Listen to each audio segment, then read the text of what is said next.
Halo, ketemu lagi dengan saya Hasdar. Mohon maaf kembali, sudah 18 hari yang lalu aku baru buat lagi karena kemarin itu ya namanya liburan ya guys.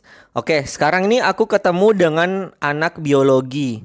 Entah kenapa aku ketemu selalu dengan anak biologi dan sekarang herannya anak biologi bisa masuk ke tambang. Wow, keren ya. Ayo kita kenalan dulu sama Mas Fahmi. Ayo Mas Fahmi, silahkan. Halo, nama saya Fahmi. Saya baru lulus dari biologi tahun ini. Ya, sekian aja. Oke, kita mau ulik-ulik dulu nih Mas Fahmi. Nih gimana Mas Fahmi rasanya perasaan awalnya ini kok bisa sih masuk ke tambang juga? Awalnya sih saya juga kayak nggak nyangka ya bisa apa namanya ada lowongan di tambang itu buat orang-orang biologi seperti saya gitu. Cuma kan istilahnya apa ya pandemi ini meskipun emang banyak suatu apa namanya musibah bagi banyak orang, cuma bagi sekian orang seperti orang-orang biologi yang banyak meneliti seputar khususnya di pandemi ini bisa sebagai oportunitas bagi kita. Jadi ya alhamdulillah juga kami para ahli biologi ini bisa ikut andil dalam berperan untuk mengatasi pandemi ini khususnya di bagian tambang ini gitu. Oke, jadi sebenarnya ini bukan kali pertama gue nemuin orang biologi yang masuk tambang. Waktu rotasi kemarin, waktu aku onsite kemarin, aku juga nemuin namanya Umu. Umu itu orang Makassar yang barusan selesai S2 di Belanda, negeri penjajah. Nah, entah kenapa juga dia aku tanyain, "Kok kamu bisa kerja di tambang sih?" "Iya, Bang. Ini kebetulan dapat proyek untuk meneliti. Kebetulan aku suka di lab dan meneliti masalah virus dan sebagainya. Dan kebetulan untuk tim PCR itu membutuhkan orang lab seperti saya. Jadi kemungkinan besar juga nih Mas Fahmi suka dengan dunia lab ya? Iya, saya sebenarnya suka dengan dunia lab juga. Waktu kuliah juga sempat jadi asisten lab di bidang molekuler. Jadi pas saya tahu ada lowongan seputar analis lab di tambang ini, saya langsung aja coba gitu. Dan alhamdulillah bisa keterima juga gitu. Nah, jadi memang sebenarnya mungkin pikiran gua yang sempit atau pikiran kita yang awam itu kalau mendengar kata lab itu langsung menjurusnya ke analis lab, jurusan analis. Nah, sebenarnya lab ini bisa diisi oleh orang biologi atau mikrobiologi. Benar begitu ya? Iya, benar. Jadi selama emang pas di jurusannya ataupun emang orang-orang itu pernah melakukan atau istilahnya menggunakan alat-alat lab seperti PCR ataupun hal lainnya, biologi atau mikrobiologi bisa ikut juga gitu selain analis, selain dari jurusan analis begitu. Nah, ngomong-ngomong masalah pandemi nih ya, karena kita bahas tadi pandemi. Jadi, sebenarnya Mas Fahmi ini nantinya bergelut dengan tim kami, tim PCR. Nah, di tim PCR itu bergelut terkait hasil swab dari orang-orang, dari karyawan-karyawan, dan yang paling yang sebenar-benarnya itu kan masalah virus corona nih, virus-virusan. Nah, kalau orang awam kan itu wow, sekarang baru ngeh terkait virus. Sebenarnya dulu-dulu itu udah banyak pandemi-pandemi, cuman yang dapat attention sama masyarakat umum itu baru si coronavirus. Nah, kalau dengar masalah virus ini, sebenarnya bagaimana sih pandangan dengan kacamata biologi itu pandangan anak biologi terkait virus dan seberapa mengerikannya sih virus corona ini untuk Mas Fahmi? Oh ya, jadi kalau misalnya bicara seputar virus ya, jadi kan virus itu kayak mikroorganisme, jadi makhluk yang tak kasat mata. Jadi kayak kalau misalnya kita mau neliti itu, pastinya harus menggunakan alat-alat tertentu seperti mikroskop dan mikroskop juga yang dipakai itu bukan mikroskop yang biasa atau misalnya yang ada di lab itu soalnya yang di lab itu cuma bisa lihat kayak buat bakteri ataupun jamur-jamur yang kecil. Tapi kalau virus itu emang ukurannya sangat kecil, jadi mungkin orang-orang juga kayak tidak sadar gitu bahwa misalnya orang-orang tuh ada virus di sekitar kita ataupun ada misalnya teman kita ataupun saudara kita itu sebenarnya membawa virus apa aja di tubuhnya gitu kan. Dan virusnya itu emang tergantung familinya juga, tergantung karakteristiknya juga. Cuma kebanyakan karena virus itu dia ukurannya sangat kecil, dia itu gampang bermutasi. Jadi kalau misalnya ada penyakit yang dari virus itu kebanyakan dia sangat cepat nyebarnya. Buktinya ini corona ini baru muncul akhir Desember 2019 ataupun ya awal 2020, tapi sampai sekarang kan kasusnya udah banyak banget kan. Itu karena emang dia infectionnya cukup tinggi dan menyebarnya juga cukup mudah. Apalagi akhir ini kan katanya corona itu udah dibuktikan kalau dia bisa menyebar lewat udara gitu. Jadi emang lebih harus lebih hati-hati juga sama corona ini gitu.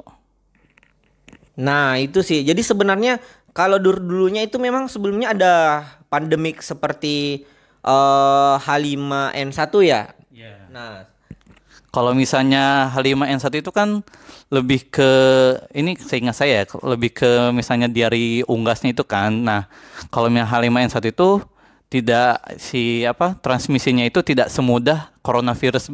Jadi kayak misalnya kalau orang terinfeksi H5N1 menginfeksi orang lain itu tidak semudah coronavirus. Sedangkan coronavirus tuh bahkan kan ada istilah sekarang OTG, orang tanpa gejala. Jadi orang-orang meskipun dia terinfeksi coronavirus, dia tidak sadar dia bisa menginfeksi orang lain. Jadi inilah yang membuat si kasus coronavirus itu sangat meningkat di Indonesia maupun di dunia gitu. Jadi emang lebih bahaya sih menurut saya daripada H5N1. nah kalau pandangan kacamata biologi, lebih mengerikan yang mana? Coronavirus atau HIV/AIDS?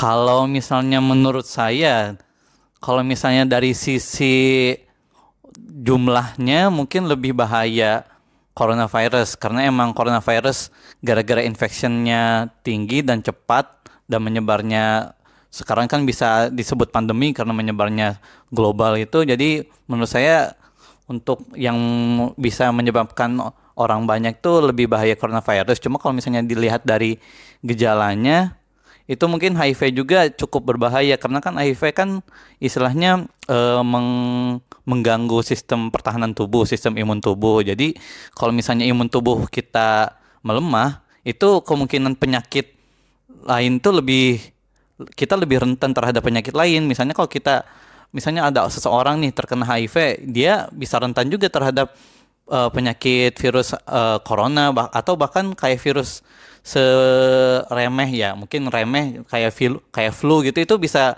lebih berbahaya bagi orang tersebut karena emang imunnya itu lebih rendah. Kalau misalnya kita yang imunnya lebih baik kan bahkan coronavirus aja kita masih masih bisa melawan gitu, yang kita jadi orang-orang OTG kayak gitu. Gitu sih menurut saya. Nah, jadi sebenarnya sama-sama mengerikan ya, tapi sekarang tingkat penyebaran dari si coronavirusnya ini yang berbahaya karena dengan cepat dan dengan mudahnya orang tanpa gejala yang merasa dirinya sehat dan tidak memakai masker itu bisa menularkan. Jadi sebenarnya seperti itu.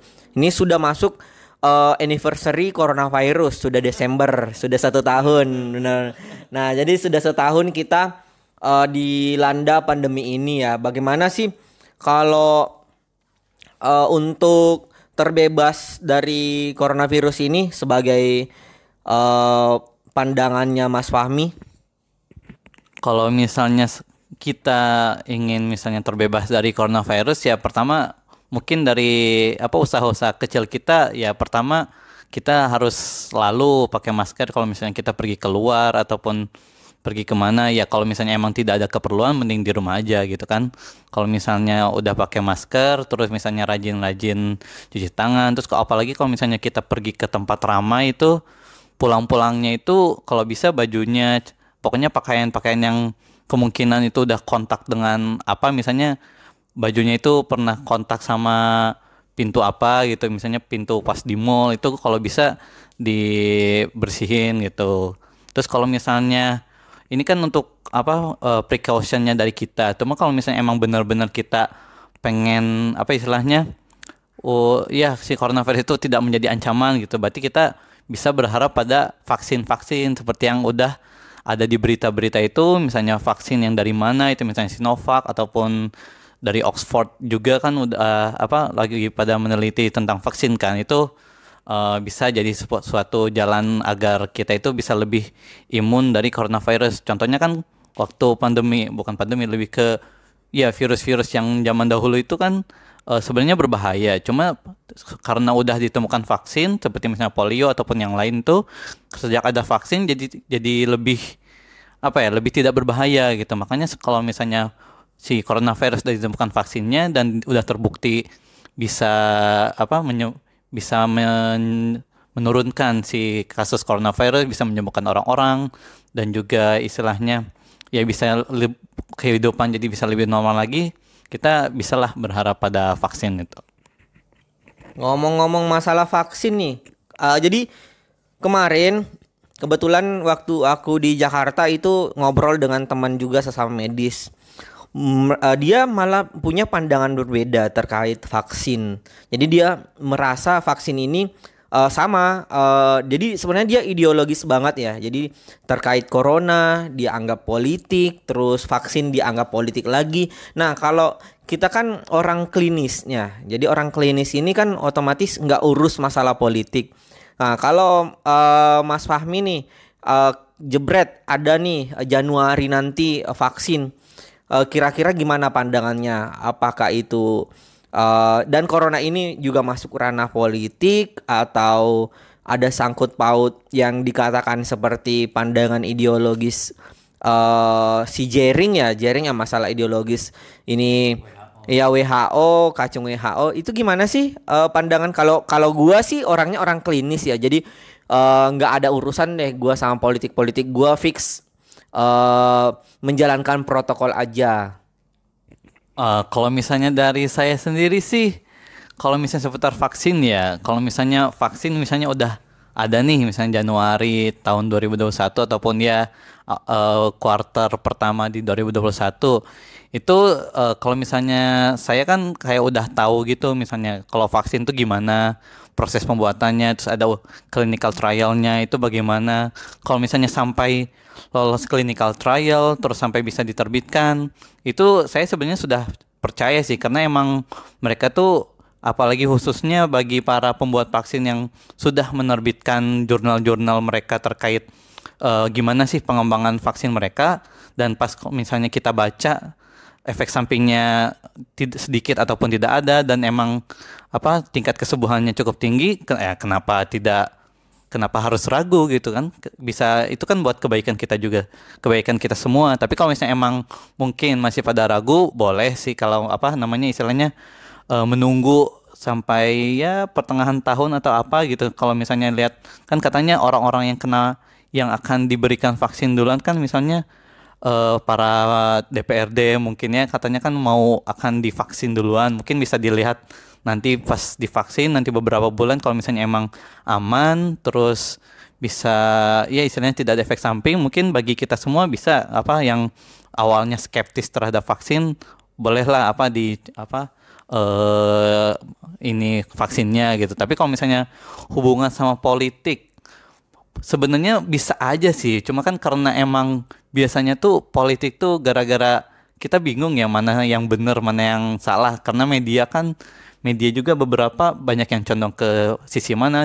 Jadi kalau misalnya buat berbicara politik harus banyak-banyak baca di berbagai sumber sih, jadi biar kita menyimpulkan sendiri gitu. Jadi kalau misalnya pandangan pribadi saya mungkin ada politiknya, cuma istilahnya buat kebaikan bersama di ini aja sih, apa istilahnya jangan terlalu inilah ke politik gitu. Tapi kalau misalnya emang masalah bisnis, pastilah ada bisnisnya. Kayak misalnya kenapa sih banyak perusahaan yang benar-benar berlomba-lomba sampai pengen cepet-cepet clinical trial 1 atau 2, ataupun pengen cepet-cepet memproduksi vaksin biar bisa umum, ya pasti mereka biar bisa orang-orang tuh bisa lebih apa istilahnya ngebooking ke mereka gitu bahwa oh saya vaksinnya udah mau jadi nih dengan tingkat sekian sekian sekian, berarti itu kan ya mau nggak mau itu ada hubungan sama bisnis juga kan. Jadi kalau saya sih mandangannya ya bisnis ya pasti bagi mereka, cuma kan istilahnya di balik itu kita bisa lihat bukti-bukti dari sisi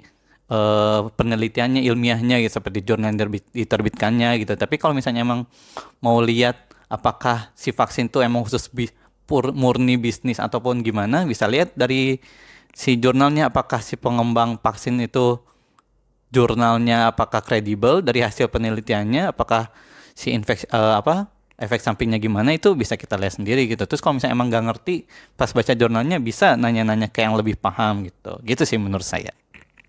Nah, ini nih orang-orang yang pada skeptis masalah vaksin, masalah corona dan sebagainya. Sebenarnya tergantung pandangan sih. Jadi dan kamu ada di jalur mana? Jalur yang anti anti pemerintah atau pro pemerintah. Jadi sebenarnya bukan gitu juga sih, bukan di kotak-kotakin sih. Cuman yang gambaran umum sekarang di pemerintah, gue cuma mau bahas doang sih kemarin pas pulang lagi mudik. Ya lihat orang-orang nggak pakai masker, gua tanya kenapa sih nggak pakai masker bro? Ya corona itu mah akal-akalan pemerintah. Nah itu satu orang. Yang kedua gua tanya sama bapak-bapak yang lagi nongkrong, Pak kenapa nggak pakai masker Pak? Ya corona itu mah itu bisnis rumah sakit itu. Kalau ada orang yang corona itu pasti duitnya cair. Nah itu. Jadi sebenarnya gue cuma mau memberikan saran sih. Kalau diterima oke. Kalau enggak, kepada rekan-rekan yang bergelut di pemerintahan, tolong lebih giat lagi untuk memberikan edukasi kepada masyarakat. Nah, jadi di masyarakat dulu supaya sebelum turun imunisasi itu kok imunisasi sih? Vaksin maksudnya. Sebelum turun vaksin itu mendingan langsung diberikan edukasi dulu apa sih fungsi vaksin dan sebagainya. Jangan ucuk-ucuk datang membawa vaksin. Jadi ada sedikit cerita nih Mas Fahmi nih. Di kampung saya ini di Makassar, tempo hari ada informasi dari satu orang. Ini nih kita akan di rapid test. Nah, tapi di bahasa di masyarakatnya itu mereka mau disuntik corona gitu loh. Nah, jadi orang-orang itu pada lari terbirit-birit turun ke sawah. Nah, jadi satu kampungku itu udah bawa kompor, udah bawa beras turun ke sawah jadi supaya mereka nggak disuntik corona katanya. Karena itu nanti kalau nanti ada yang terbaca corona nanti si penyuntik atau si suster itu bisa dapat duit yang banyak atau dokternya bisa cairin duit. Nah itu aku nggak paham pandangan-pandangan itu dari mana. Nggak paham aku. Pokoknya itu rapid. Dan itu aku nanyain langsung ke Pak Lurah, emang ada rapid test massal gratis? Boro-boro gratis, kita aja anggarannya nggak ada. Siapa sih yang bilang mau rapid? Makanya itu, aduh itu ada-ada aja. Itu pokoknya gambaran di pemerintah itu yang itu aja sih. Tolong dong edukasi, karena saking tidak adanya edukasi ya kita tim klinis ya mau gempor, mau sesak nafas juga untuk sekuat tenaga untuk menyembuhin. Kita kan tim klinis untuk nyembuhin ya. Nah kalau yang edukasi ya kalau bisa yang dari pemerintahnya. Gimana Mas Fahmi? Betul nggak? Ya itu saya sangat setuju sih. Soalnya kan saya ngelihatnya juga masyarakat khususnya yang emang bukan di bidang biologis, di bidang medis itu kan rata-rata kayak skeptis ataupun gimana. Itu karena emang menurut saya itu rata-rata yang emang mereka tuh belum terlalu paham gitu. Apa sih misalnya coronavirus tuh, terus emang dia bahkan asalnya dari mana, dia itu kayak gimana itu bahkan mereka tuh pada belum tahu. Rata-rata emang apa istilahnya ngambil informasi ya yang ada aja gitu. Tapi kalau misalnya emang mereka mendapatkan informasi dari sumber yang kredibel ataupun istilahnya dari pemerintah yang mereka percayai, pasti mereka lama-lama mereka akan jadi coronavirus itu gini gitu, bukan istilahnya konspirasi pemerintah gitu, tapi emang ada gitu. Buktinya kan ya bukan maksud apa-apa nih, cuma kan ada misalnya tenaga medis yang istilahnya gugur dari coronavirus gitu. Tapi kalau emang masalah yang tadi, kalau misalnya dapat insentif gara-gara coronavirus itu balik lagi ke ini sih, ke sistemnya sih. Karena emang mungkin kalau misalnya menangani coronavirus kan apa istilahnya cukup berbahaya, jadi butuh extra cautionary. Tapi emang mungkin bagi sebagian oknum tuh disalahgunakan gitu kan, misalnya sakit apa disebutin coronavirus. Jadi kalau misalnya emang mau skeptis boleh, cuma jangan terlalu setiap ini bohong gitu. Enggak, kita harus selalu melihat semua kejadian tuh dari berbagai sisi gitu. Dari sisi misalnya kita nggak terlalu sisi medis, ya kita cari-cari tahu lah gitu ya gimana gitu, atau tanya-tanya ya ke yang lebih paham gitu. Jadi kalau di pribadi saya sih gitu, lebih ke lihat dari berbagai sisi gitu, biar kita nggak terlalu ngejudge sesuatu tuh secara buta gitu. Ya oke, jadi sebenarnya perbincangan ini udah mulai ini ya menajam ke arah politik ya, udah tajam-tajam dikit. Tapi sebenarnya gue sih juga, pokoknya gue anti politik dah, gue orang klinis. Jadi gue nggak mau tahu masalah politik, nggak mau tahu masalah monetisasi dan sebagainya. Cukup YouTubeku aja yang kutunggu untuk monetisasi.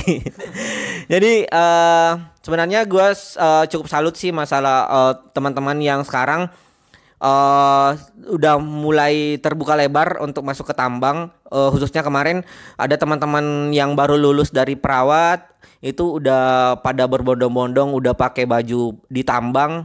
Jadi aku semakin semangat ya untuk menyebarkan informasi masalah dunia pertambangan, karena dulunya itu sangat minim perawat-perawat itu kerja di tambang. Nah sekarang malah di luar perawat itu malah terbuka lebar juga, seperti biologi, orang analis lab. Dulunya sih analis lab itu 1-2 biji aja yang bisa lolos ke tambang. Sekarang udah banyak banget nih. Jadi mungkin jurusan-jurusan lain yang jago untuk wawancara interview itu bisa direkrut juga jadi tim ini namanya apa? Bukan interview orang-orang. Jadi orang-orang yang kontak erat. Jadi ada juga tuh lowongan. Jadi orang tersebut jadi surveillance. Nah itu juga nggak butuh jurusan apapun sih, yang penting jago bicara, jago untuk nanya-nanya. Itu juga sekarang lagi terbuka lebar tuh jurusan surveillance untuk nanya-nanya orang yang kena coronavirus. Nah farmasi juga kemarin udah banyak juga tuh yang direkrut ke tambang untuk stok obat-obatan, jadi tim logistik juga. Nah jadi efek buruknya juga ada pandemi ini, efek baiknya juga ada. Jadi ya sama-sama lah, so-so lah. Intinya sekian dulu deh pembahasan kita. Ada ucapan-ucapan atau kiasan-kiasan terakhir Mas Fahmi? Ya, jadi kalau dari saya sih kan tadi udah wawancara, udah apa ya, ngomong-ngomong lah istilahnya, bincang-bincang, ngobrol. Itu kalau misalnya ada perkataan dari saya yang emang misalnya ada yang salah, itu ya disclaimer, itu sepengetahuan saya gitu. Kalau misalnya ada yang salah mungkin bisa dikasih tahu gitu gimana sih yang benernya gitu. Intinya ya semuanya jaga kesehatan aja gitu. Jangan sampai istilahnya orang-orang terdekat kita itu sampai sakit atau gimana gitu. Pokoknya semuanya harus tetap sehat lah, insya Allah. Oke, terima kasih. Itu dulu ya kita bahas. Nanti deh gua bikin lagi masalah yang lain. Pokoknya kita bahas-bahas yang lain lagi nanti kalau gua lagi sempet, kalau gua nggak sibuk. Oke, see you next time. Bye-bye.